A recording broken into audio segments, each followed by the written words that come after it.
Well,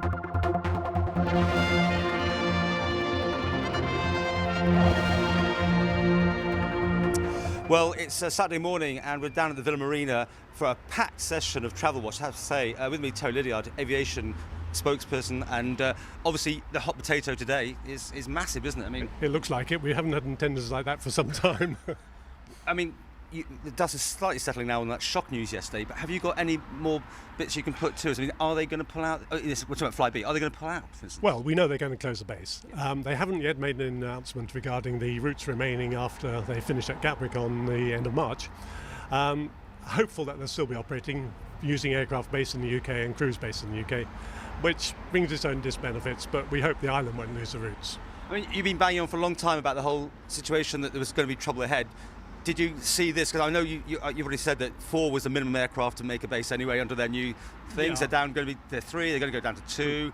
And this is not just here, the Isle of Man, but Jersey, Guernsey, other places. Yes, they have obviously decided that as an airline they're going to consolidate into 4 or 5 major bases. So 7, I think, airport bases are going to be closed.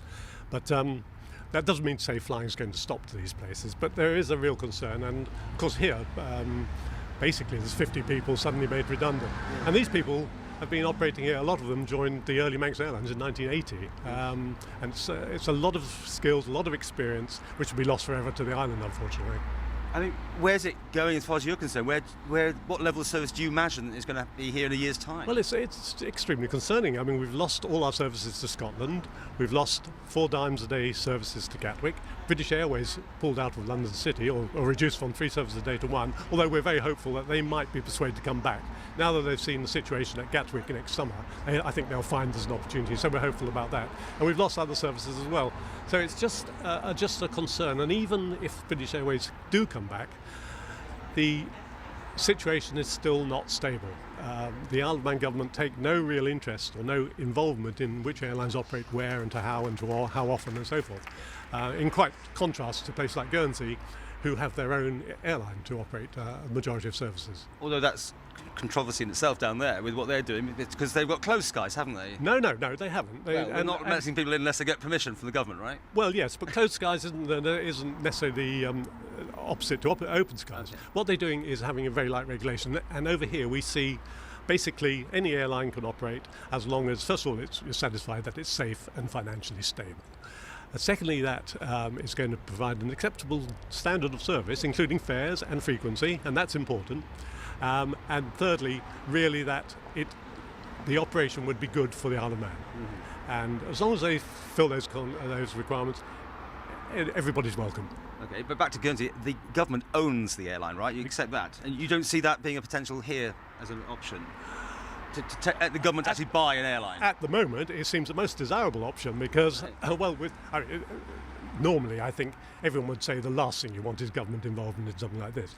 But when you see the situation in Guernsey now, they had the same problem with FlyBe, shock withdrawal of their 5 or 6 services a day to Gatwick, and they're sailing along without a problem. They've now invested in a much bigger brand new jet aircraft, 120-seater, increased frequencies, laughing. But at the same time, EasyJet wanted to fly into Guernsey, and they're now not going to because they looked at it, they don't like the idea of it. I mean, you've got to accept that at the end of the day, market forces do play a major part, don't they, in how an airline would operate their system. They don't want to be told what to do. Okay, so go back to, do you remember the days of Manx Line against competing with Steam Packet? What happened? Both went bust, basically, because the market's just not big enough. Open skies is great in a large environment that can support it. But when you're trying to keep basic essential services, you cannot have totally open skies. Well, Anne Reynolds is in there listening to this. You also made probably this announcement you're going to talk to the Chief Minister or try to put some points to him? No, we said that we will wait to see what happens on certain things like Scottish routes, which we expect to come back fairly shortly, and the London City route, which we hope. But if these things don't materialise, we're in a really serious situation, and it may be that urgent action is taken by the government, and then we would seek to discuss this with the Chief Minister. I mean, there is still an Isle of Man-based airline, Citywing. I mean, it's small, but it's there. Do you think that there's any reasonable possibility they can pick up on this one? I mentioned them specifically because they do, although not an airline as such, they do actually fill a very valuable niche. I believe it, and I might be slightly updated, the move from a 19-seat aircraft up to the larger type is a quantum leap in terms of operation, financial responsibilities and so forth. But it is a possibility. It could be a launch pad for something, an airline that can do it, yes. Well, as I said, it's a packed meeting. I mean, I think it's going to touch everyone, isn't it? I think everyone's just thinking about, I mean, from I know talking to hoteliers yesterday, they're immediately jumping on the thoughts of how are my guests going to make it here next year? And the knock-on effects could be huge, right? That's the danger. And of course, a large part of the population would think the biggest priority is low fares at any cost. But then we've got to look on, we're a passenger organisation, fares are important to us, but also the availability of travel. And that's what's really worrying us. The opportunities are getting fewer and fewer, and I cannot understand how we can accept a situation where the only carrier on a major route suddenly says, we're not going to fly here on Saturdays in the peak of the summer months. And that's where you say government has got to have some involvement. Of course, everyone looks back now with great fondness on Manx Airlines. I mean, your days. I mean, that's nostalgia. Well, let's run. I mean, I'm running some shots of the old planes because everyone loves them. But seriously, at the time, it wasn't a cheap option. I remember going to London on a day return. It was like £350. This is 15 odd years ago, whatever time it was. But remember, flying into Heathrow was expensive, and we realised that.